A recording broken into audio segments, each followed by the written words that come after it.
اور جو انہوں نے گفتگو کی، ظاہر ہے کیونکہ آپ کے سامنے اب یہ سارا ہے اس کا بیک ڈراپ۔ اس بیک ڈراپ میں امریکہ اور اس کے اتحادی ممالک اس وقت آپ کو معلوم ہے کہ پوری دنیا میں بڑا ایکٹیو ڈپلومیسی میں مصروف ہیں۔ UN سیکیورٹی کاؤنسل میں جو ریزولوشن لایا امریکہ جمعے کے روز، اس ساری لڑائی کے اس طریقے سے فلیئر اپ ہونے سے بالکل اگلے روز، اس دن امریکہ کو اس کے قریبی اتحادیوں انڈیا اور UAE سے بھی فیور میں ووٹ نہیں ملا، انہوں نے ایبسٹین کیا، اور سائیڈ بائی سائیڈ ان کے جو مختلف ممالک میں مشنز ہیں، سفارتکار موجود ہیں، ان کو یہ ٹاسک امریکہ اور ان کے اتحادیوں کی طرف سے دیا گیا ہے کہ آپ اپنی ہوسٹ گورنمنٹس، اپنی میزبان حکومتوں کے ساتھ یہ معاملہ شد و مد سے اٹھائیں اور روس کے خلاف ایک عالمی رائے عامہ بنائی جائے۔ اب اس سارے معاملے پر جو دفتر خارجہ کے ذرائع ہیں وہ اس بات کی تصدیق کرتے ہیں کہ جس وقت سے یہ سارا معاملہ شروع ہوا اس وقت سے ملاقاتوں کا سلسلہ جاری ہے، لیکن وہ ملاقاتیں پبلک ڈومین میں نہیں لائی جا رہی، ان کے حوالے سے پریس ریلیزز نہیں جاری کی جا رہی۔ مختلف ممالک ہیں جو امریکہ کے بہت قریبی ممالک ہیں، انہوں نے دفتر خارجہ آ کے پاکستان میں اسلام آباد میں ملاقاتیں کیں، پاکستان کو یہ قائل کرنے کی کوشش کی کہ آپ امریکہ اور امریکہ کے اتحادیوں کا ماضی میں جس طریقے سے ساتھ دیا کرتے تھے دیں، یوکرین کے معاملے پر کھل کر ہمارے ساتھ کھڑے ہوں، روس کی مذمت کریں۔ اس پر پاکستان کی طرف سے کوئی مثبت جواب نہیں ملا، اور پھر منگل کے دن ان کی ملاقات ہونی تھی پاکستان کے سیکرٹری خارجہ سہیل محمود کے ساتھ، اور اس ملاقات سے پہلے انہوں نے ایک انتہائی غیر سفارتی حرکت کی اسلام آباد میں، اور یوزلی اس قسم کا کام سفارتکاری میں، ڈپلومیسی میں نہیں ہوتا، پولیٹیکل لیول پر ضرور ہو جاتا ہے، دفتر خارجہ کے ترجمان کے لیول پر، یا اسٹیٹ ڈپارٹمنٹ ہے جس طرح امریکہ کا، اس کے اسپوکس پرسن کے لیول پر ضرور ہو جاتا ہے کہ ان سے کوئی سوال کیا جاتا ہے اور اس میں وہ سخت موقف اختیار کرتے ہیں، بٹ یوزلی نارمل جو ہے وہ یہ نہیں ہے کہ آپ کسی ملک میں ایک مہمان کے طور پر، ایک سفیر کے طور پر موجود ہوں اور آپ پبلکلی اس قسم کے بیانات دیں۔ کون سے ممالک اکٹھے ہوئے اور کیا بیان دیا، میں یہ آپ کو بتا دیتا ہوں۔ جو ورژن ہے اس کا انگریزی اور اردو، اس میں ایک تھوڑا سا فرق موجود ہے کہ جو دستخط کنندگان ہیں اس کے اوپر، جو دستخط کیے گئے ہیں، سگنیچر کیے گئے ہیں اس بیان کے اوپر، ایک اردو میں اور ایک انگریزی میں جاری کیا گیا ہے، اور ان میں کچھ ممالک کے ناموں کا فرق ہے۔ انگریزی میں جو نام شامل کیے گئے، اردو میں جو نام شامل کیے گئے ہیں، اس میں سے کچھ نام انگریزی پریس ریلیز میں جاری نہیں کیے گئے۔ اس کی کیا وجہ ہو سکتی ہے، یہ ظاہر ہے کہ ان سے ایکسپلینیشن لینی پڑے گی۔ میں نے کوسچن کیا ہے اس کے اوپر، جو یورپین یونین کے یہاں پر جو پریس آفس ہے ان کا ابھی تک جواب موصول نہیں ہوا، جیسے وہ جواب موصول ہوگا تو میں آنے والی کسی ویڈیو میں آپ کے سامنے رکھ دوں گا۔ یہ جناب جو بیان ہے جس پر دستخط کیے گئے ہیں، اس میں اردو پریس ریلیز کے مطابق یورپین یونین کے ارکان ریاستوں کے سفیر اس میں شامل ہیں، یورپی یونین وفد کے مشن کے سربراہ ہیں، پاکستان میں جاپان، ناروے، سوئٹزرلینڈ، جنوبی کوریا، ترکی اور امریکہ کے سفیر، اور کینیڈا، برطانیہ کے ہائی کمشنرز، اور پاکستان میں آسٹریلیا کے ڈپٹی ہائی کمشنر، اور نیٹو اور G7 ممالک کے نمائندے شامل ہیں جنہوں نے اس پریس ریلیز پر، اس بیان پر دستخط کیے۔ جبکہ اردو کے بعد جو انگریزی کی پریس ریلیز ہے اس میں ترکی کا، امریکہ کا، G7 کا، نیٹو کا نام شامل نہیں ہے، باقی یہ تمام نام شامل کیے گئے ہیں۔ یہ بیان کیا جاری کیا گیا اور اس کے بعد ملاقات ہوئی، اس ملاقات میں کیا ہوا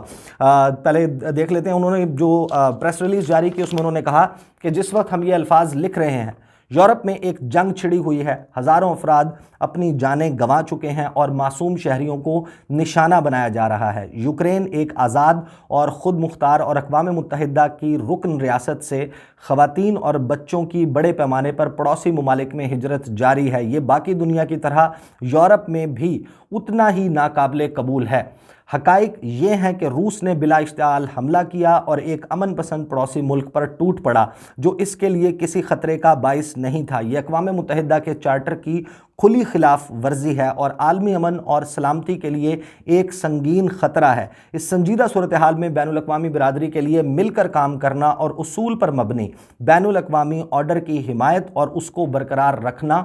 ضروری ہوگا۔ 25 فروری 2022 کو اقوام متحدہ سلامتی کونسل کی قرارداد کا مسودہ پیش کیا گیا جسے روس نے ویٹو کر دیا، جبکہ 3 ارکان چین، بھارت اور متحدہ عرب امارات نے رائے دہی سے گریز کیا، یعنی کہ انہوں نے ایبسٹین کیا۔ 11 ارکان نے حمایت میں ووٹ دیا۔ اس قرارداد کا مقصد یوکرین کی بین الاقوامی تسلیم شدہ سرحدوں کے اندر خود مختاری، آزادی، اتحاد اور علاقائی سالمیت کو یقینی بنانے کا عزم تھا، اور یوکرین کے خلاف روس کی جارحیت پر شدید ممکنہ انداز میں افسوس کیا گیا تھا۔ مزید برآں قرارداد میں روس سے فوری، مکمل اور غیر مشروط طور پر یوکرین کی سرزمین سے اپنی تمام فوجی طاقت کو ہٹانے کا مطالبہ کیا گیا۔ یو این سیکورٹی کونسل کے مسودے کی قرارداد کو روس کے ویٹو کی روشنی میں اقوام متحدہ کی جنرل اسمبلی اب ایک ہنگامی خصوصی اجلاس میں بلایا جائے گا۔ اس اجلاس میں توقع ہے کہ اقوام متحدہ کی جنرل اسمبلی روس کی جارحیت کو روکنے کے لیے ایک قرارداد کے لیے ووٹ دے گی۔ اسلامی جمہوریہ پاکستان میں مشترکہ جو مشنز ہیں، ان مشنز کے سربراہوں کی حیثیت سے ہم، یعنی کہ جن کے میں نے نام بتائے ہیں ان سفیروں کے، ہم پاکستان سے اصرار کرتے ہیں کہ روس کی کارروائی کی مذمت اور اقوام متحدہ کے چارٹر اور اس کے بین الاقوامی قانون کے بنیادی اصولوں کی حمایت اور اسے برقرار رکھنے میں ہمارا ساتھ دے، یعنی کہ روس کی اس کارروائی کی مذمت کی جائے، کھل کر ان کے کیمپ میں کھڑا ہوا جائے، اس کا مطلب یہ ہے۔ اور پھر اس کے بعد انہوں نے اس میں ایک کوٹ لکھا ہے جو سیکرٹری جنرل اقوام متحدہ ہیں اینٹونیو گٹیرس۔ اچھا، ایک بات ذہن میں رکھیے گا، پاکستان جو ہے وہ کشمیر کے معاملے پر دہائیاں دیتا ہے، انہی تمام ممالک کے سفیروں کو بلا کر 5 اگست کے بعد متعدد مواقع پر بریفنگ دی گئی، اور جو کشمیر سولیڈیرٹی ڈے ہے، کشمیر کے حوالے سے جو بلیک ڈے آبزرو کیا جاتا ہے، اور جو بھی ایسی ڈیٹس آتی ہیں جو منائی جاتی ہیں پاکستان میں کشمیر کے حوالے سے اور پوری دنیا میں کشمیری مناتے ہیں، اس وقت پاکستان دفتر خارجہ بلا کر ان تمام ممالک کو کہتا ہے کہ آپ کشمیریوں کے حق میں آواز اٹھائیں، کم از کم ان مظالم پر بولیں۔ لیکن یہ تمام ممالک، اور یہ سب کچھ پرائیویٹلی ہوتا ہے، اس کے لیے پاکستان پہلے سے پریس ریلیز جاری نہیں کرتا، لیکن ان تمام ممالک کے کان پر جو نہیں ریگتی، اور اب انہوں نے یہ جب پریس ریلیز جاری کی، یہ کیوں غیر سفارتی حرکت ہے میں آپ کو بتاتا ہوں۔ 23 اکتوبر کو جو میں نے خبر کی تھی اپنے اس چینل کے اوپر، ویڈیو آپ جا کر دیکھ سکتے ہیں، تو میں اس میں بہت زیادہ ڈیٹیل میں نہیں جاؤں گا۔ ترکی میں جو بغاوت کی کوشش تھی، اور اس سے پہلے جو ناکام بغاوت کی کوشش کی گئی، اور اس سے پہلے جو وہاں پر احتجاج کا سلسلہ تھا، اس میں ایک ایسے بڑے بزنس مین اور فلنتھراپسٹ اور مختلف این جی اوز سے ان کا تعلق ہے، بہت ساری وہ این جی اوز چلاتے ہیں، فنڈنگ کرتے ہیں، ایک بڑی کاروباری شخصیت ہیں، فرانس میں وہ مقیم تھے، اور ان کا آنا جانا ترکی میں ان کے کنیکشنز، عثمان کوالا، ان کا جو ہے وہ ترکی کی جو حکومت ہے ان کو یہ لگتا تھا کہ یہ ان تمام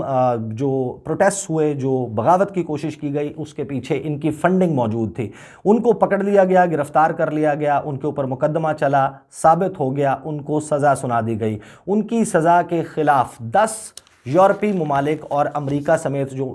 ترکی کے قریبی ممالک ہیں، ان میں Canada, Denmark, France, Germany, Netherlands, Norway, Sweden, Finland, New Zealand اور امریکہ، یہ ممالک شامل تھے۔ انہوں نے اسی طرح ملاقات سے پہلے ایک پریس ریلیز جاری کی کہ فوری طور پر رہا کیا جائے عثمان کوالا کو، اور ترکی سے کچھ مطالبات رکھے گئے۔ بالکل ان ڈپلومیٹک آپ اسے کہہ سکتے ہیں کہ یہ ایک غیر سفارتی رویہ ہے کہ جو چیز آپ کو بطور سفیر ان کے دفتر خارجہ میں یا پاکستان کے دفتر خارجہ میں فار دیٹ میٹر آ کر ڈپلومیٹیکلی ٹیک اپ کرنی چاہیے، اس کو اس طرح پریس ریلیز کی صورت میں جاری کر دیا گیا۔ اس کے بعد جو ترکی کے صدر ہیں رجب طیب اردوان، وہ ہفتے کے روز ایک پبلک گیدرنگ میں خطاب کر رہے تھے، اور انہوں نے وہاں پر اپنے وزیر خارجہ میوت چاوش اوگلو کو مخاطب کرتے ہوئے یہ کہا کہ میں ان تمام ممالک کے سفیروں کو، امبیسڈرز کو فوری طور پر پی این جی کرنے کا، یعنی کہ پرسونا نان گراٹا ڈکلیئر کرنے کا، غیر پسندیدہ، ناپسندیدہ شخصیت قرار دے کر ترکی سے نکالنے کا حکم دیتا ہوں۔ اس کا پروسیس جو ہے اس کو شروع کر دیا جائے۔ اس کے درمیان ایک دن تھا، اتوار کا دن تھا، اس پروسیس نے شروع ہونا تھا پیر کے روز، اور پیر کے روز تک ان تمام ممالک کا سافٹ ویئر اپ ڈیٹ ہو چکا تھا۔ ان ممالک نے اپنا وہ بیان واپس لیا، اس کے اوپر معذرت کی، اور سیپریٹلی جس نے اس بیان پر دستخط کیے تھے، انہوں نے اپنی ایمبیسی کے آفیشیل ٹویٹر اکاؤنٹ سے اس بیان کو واپس لینے کا اعلان کیا، پبلکلی کیا گیا۔ بہرحال ان دو واقعات کو کمپیئر اس وجہ سے نہیں کیا جا سکتا کہ وہ ترکی کا داخلی معاملہ تھا، عدالت سے سزا ہو چکی تھی، اور یہاں پر ایک پالیسی معاملہ ہے، لیکن یہ براہ راست پاکستان کی خارجہ پالیسی میں مداخلت ہے۔ یہ ممالک پاکستان کے ساتھ ڈپلومیٹیکلی یہ معاملہ ٹیک اپ کر سکتے تھے، لیکن پبلکلی یہ ممالک پاکستان میں رہتے ہوئے اسلام آباد میں یہ جو پریس ریلیز جاری کرنا ہے یہ غیر سفارتی ہے۔ ان کے جو رسپیکٹیو فورن منسٹریز ہیں ان کے ترجمانوں کی جانب سے یہ بیان آ سکتا تھا، پولیٹیکل لیڈرشپ کی طرف سے آ سکتا تھا، لیکن ایسے نہیں ہو سکتا تھا۔ اس کے فوراً بعد دفتر خارجہ میں ملاقات ہوتی ہے انہی تمام ممالک کے سفیروں کی، نمائندوں کی، ان کے جو ڈپٹی ہیڈ آف مشن ہیں ان کی ملاقات ہوتی ہے سیکرٹری خارجہ سہیل محمود سے، اور جن لوگوں کو اس ساری ملاقات کے حوالے سے کچھ علم ہے، اور اب یہ بات جو ہے وہ دفتر خارجہ میں بھی بہت سارے لوگوں کے علم میں آ چکی ہے، سامنے ہے کہ اس ملاقات کی ٹون جو ہے وہ جارحانہ تھی، اگریسو تھی۔ ان ممالک نے دبے الفاظ میں، کبھی بھی سفارتکاری میں اس طریقے سے نہیں کہا جاتا، لیکن پاکستان کو یہ باور کرایا کہ آپ کا ماضی ہمارے ساتھ جڑا ہے، آپ ہمیشہ سے ہمارے ساتھ رہے ہیں، تو دیکھ لیں کہ اب آپ کس کے ساتھ ہیں۔ آپ کو پبلکلی پوزیشن لینا ہوگی، روس کی مذمت کی جائے، کھل کر آپ ہمارے ساتھ کھڑے ہوں، اور جو اقوام متحدہ جنرل اسمبلی کا اجلاس جاری ہے اس میں قرارداد پر بحث ہو رہی ہے، اس میں پاکستان جو ہے وہ کھل کر روس کے خلاف، یوکرین کے حق میں اور ہمارے حق میں بولے۔ اس کے جواب میں میرے ذرائع بتاتے ہیں کہ پاکستان نے اگریسو ٹون رکھتے ہوئے پولائٹلی ریفیوز کیا ہے، اور پاکستان نے یہ موقف اختیار کیا ہے کہ یہ جو معاملہ ہے کہ جو اپنے پریس ریلیز جاری کی ہے اس کے اوپر بھی اپنے تحفظات کنوے کیے ہیں کہ یہ معاملہ جب ہم ڈپلومیٹیکلی ڈسکس کر رہے تھے اور پاکستان کی پوزیشن اس سارے معاملے پر واضح ہے، اس میں کہیں نیوٹرل کا لفظ پاکستان نے استعمال نہیں کیا۔ پاکستان نے اس سارے معاملے پر روسی صدر کے ساتھ ملاقات کے بعد جو بیان سامنے رکھا وہ ہماری اس وقت یوکرین اور روس کے معاملے پر پرنسپلڈ پوزیشن ہے، اس کو ہم تبدیل نہیں کر سکتے۔ ابھی تک جو ہے وہ معاملہ یہاں پر ہے کہ پاکستان نے یہ کنوے کر دیا، لیکن یہ معاملہ اور یہ ممالک اب اس نہج پر اگر آ چکے ہیں تو آنے والے دنوں میں ایف اے ٹی ایف کا اجلاس ہونا ہے۔ اسی طریقے سے پاکستان کا جو جی ایس پی پلس سٹیٹس کا معاملہ ہے، جنرلائز سسٹم آف پریفرنسز، جو کہ یورپی منڈیوں تک پاکستان کی رسائی ہے، جو پریفرنشل ٹریڈ پاکستان اور یورپ کے درمیان ہوتی ہے، بلینز آف ڈالرز پاکستان کو ملتے ہیں، پاکستان کی امریکہ کے ساتھ ٹریڈ ہے، ان تمام ممالک میں پاکستان کا ایک بڑا ڈایاسپورا رہتا ہے۔ ان کے لیے مشکلات کس قسم کی کھڑی کی جا سکتی ہیں، کیا پاکستان کو اس سارے معاملے پر دیوار سے لگانے کی کوشش کی جائے گی، یہ بہت ہی سینسٹیو معاملہ ہے۔ لیٹس سی کہ گورنمنٹ اس سارے معاملے کو کس طریقے سے ٹیکل کرتی ہے، اور میں اس سارے معاملے پر نظر بھی رکھوں گا۔ بہرحال ان کے ڈبل سٹینڈرڈز اور وہ کس طریقے سے میں گزشتہ ویڈیوز میں ایکسپلین کر چکا ہوں، یہ بہت ریلیونٹ پاکستان سے متعلق اپڈیٹ تھی، میں نے کہا آپ سے شیئر کروں۔ انشاءاللہ اگلی ویڈیو میں آپ کے سامنے رکھیں گے کہ یوکرین میں اس وقت کیا چل رہا ہے اور انٹرنیشنلی کیا کچھ چل رہا ہے۔ ساتھ ہی فیضان رضوی صاحب جو ہیں وہ بھی کچھ بہت اہم ڈیولپمنٹس روس اور یوکرین کے معاملے پر کور کر رہے ہیں۔ میں ان کی جو بھی ویڈیو اپلوڈ ہوتی ہے جس ٹاپک کے اوپر خاص طور پر میں نے نہیں کی ہوتی گفتگو، وہ میں اپنے کمیونٹی پیج پر شیئر کر دیتا ہوں، یا جس معاملے کو میں خود کور نہیں کر پاتا ان کی ویڈیو جو ہے وہ آپ ضرور دیکھ لیا کیجئے، اور انشاءاللہ آپ کے ساتھ اگلی ویڈیو میں ملاقات ہوگی۔ مجھے اجازت دیجیے، اللہ حافظ۔